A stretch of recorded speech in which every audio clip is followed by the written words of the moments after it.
Welcome to the Right Academy. I'm Matthew Miller, and I'm having a bad hair day today. I'm not sure what's going on. So, let's talk about dialogue tags. A dialogue tag is the he said or she said or they said after dialogue. For example, come over here, she said. That she said is a dialogue tag. Hey, don't do that, he said. He said is the dialogue tag. They said, watch out. They said dialogue tag. They can go in the beginning of dialogue, the end of a dialogue, or in the middle. For example, hey, look at this, he said, and tell me what you think. There's an example of the middle. I don't know why dialogue tags evoke such strong and rigid rules and feelings in writers. Some writers will say do not use dialogue tags, ever. Some will say always use them. Like so many things in writing and in life, I think the happy balance is somewhere in the middle. I believe they should be used when they contribute something to the story, and not used if they take away something from the story. Dialogue tags, in my opinion, have three basic purposes. First, they indicate who's talking. Second, they indicate the manner in which that person is talking. And third, they change up the pace of the story. Using more of them slows the pace down. Using fewer of them speeds the pace up. So, the first one I mentioned is indicating who's talking. It's not always necessary to indicate who's talking. If there's only two people having a conversation, then the reader can follow who's saying what. Although throwing in a John said or Susan said here or there helps the reader kind of keep track of it. Because if it's like 10 pages of no dialogue tags, everyone's going to get confused. But also, if characters are developed and have strong enough personalities of their own, it's often possible to see who's saying what or to know who's saying what by what they say. If someone's always angry, if a character's always angry, then angry dialogue, stop it, how dare you, is obviously going to be that character, especially if they're talking to, say, a very calm person. So dialogue tags can help indicate who's saying what. Now, if you have a conversation among several characters, it's very difficult to distinguish who's saying what without some dialogue tags. I'm sure it can be done, but you don't want to confuse your reader. The last thing you do is, in any part of storytelling, is to make the reader or the viewer stop and say, wait a minute, I don't get it. Then you've drawn them out of the immersion, right? And you've interrupted their enjoyment. And that's not a good thing.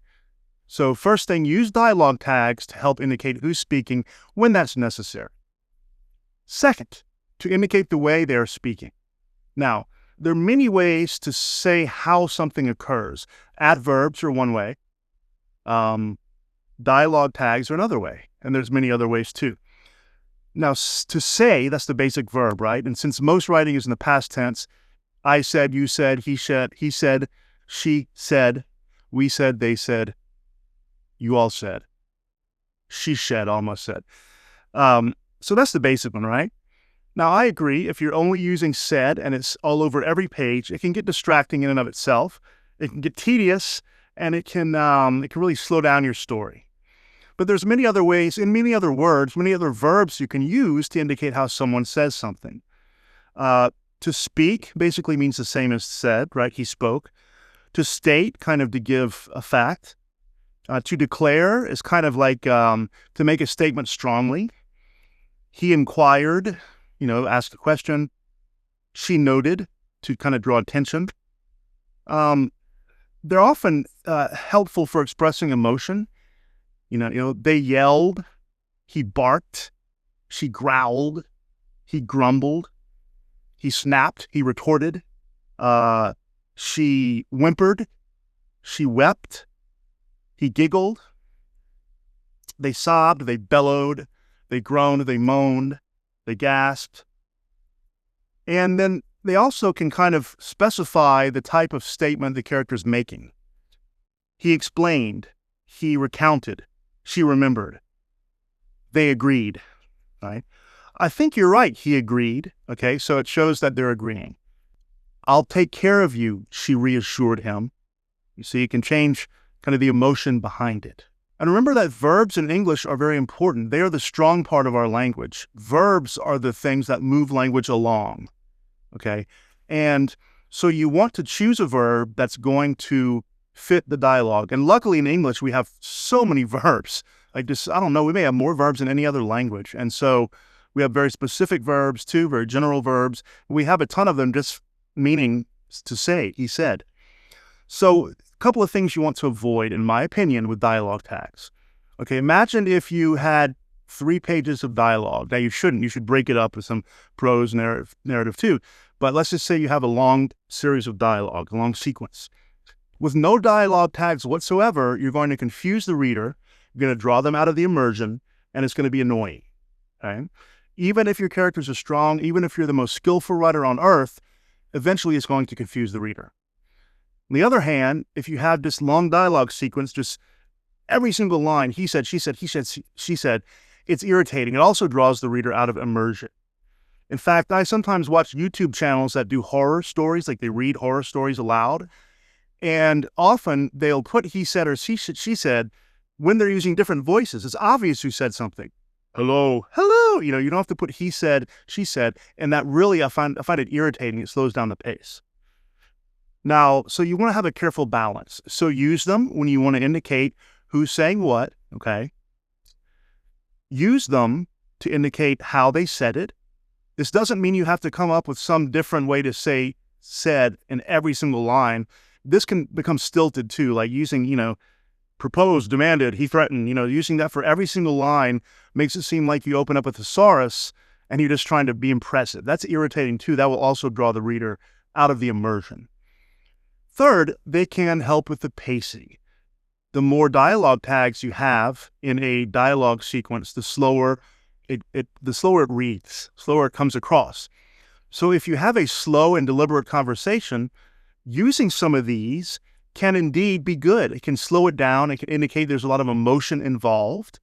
Avoiding them, except when necessary, will speed up a conversation. Okay? 2 people talking without saying who's saying what is going to be faster paced. And remember that there's a situation for everything. There's no 100% universal rule in writing, except, I guess, don't be boring. So dialogue tags are very useful. My own personal view on this, I use them. I try to use them to indicate who's saying what. I do make a conscious effort to try to have the conversation flow without them if possible, because it flows smoothly. But I do use a lot of the verbs that indicate emotion. I really do, because I think it helps it out. It gives the reader more of an indication of what's going on. And there's some things, that you just can't know unless you have a dialogue tag. If you have a character say, sure, just the word sure. How do we use that in English? We can use it affirmatively, like sure. We can use it sarcastically, sure. And when you're reading, you don't see them going, sure. Sure, he teased, or something like that. There's many ways to accomplish the same thing in writing.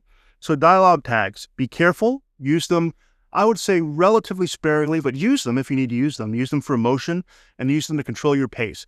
And ignore people who say to never use them or who say to always use them, because I think they're both wrong, both of those ideas. Finally, one way to know if you're using them right, and this applies to all writing, read it aloud, especially dialogue, conversations. Read it out loud. Does it come across as natural? When you read it aloud, can you tell what character's saying what without a dialogue tag? When you read the dialogue tag, does it seem natural, or does it seem like you looked it up in a thesaurus and they're trying to sound fancy? Okay, read it aloud, see how it sounds. If it sounds natural, it's probably okay. If it sounds unnatural or stilted or excessive or not enough, then you probably need to change it. That's a good general rule for writing overall. When I used to teach language and writing to younger students, I said I would often tell them if it sounds right, it's probably right. And that sounds like such a simple general rule that, that's but you have to know why it's right. Yeah, but generally, if you're a native speaker of a language, when you hear something that sounds wrong, there's a reason, and it clicks. It catches your ear. You register it.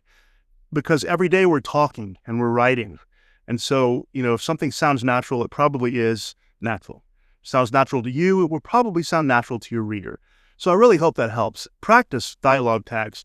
Try using them, try going without them, try writing conversations with them, without them, using different verbs, and see how it feels, see how it comes across, see how it reads. I hope you enjoyed that. I hope that helps. Please like and subscribe. I'm Matthew R. Miller. You're watching the Write Right Academy.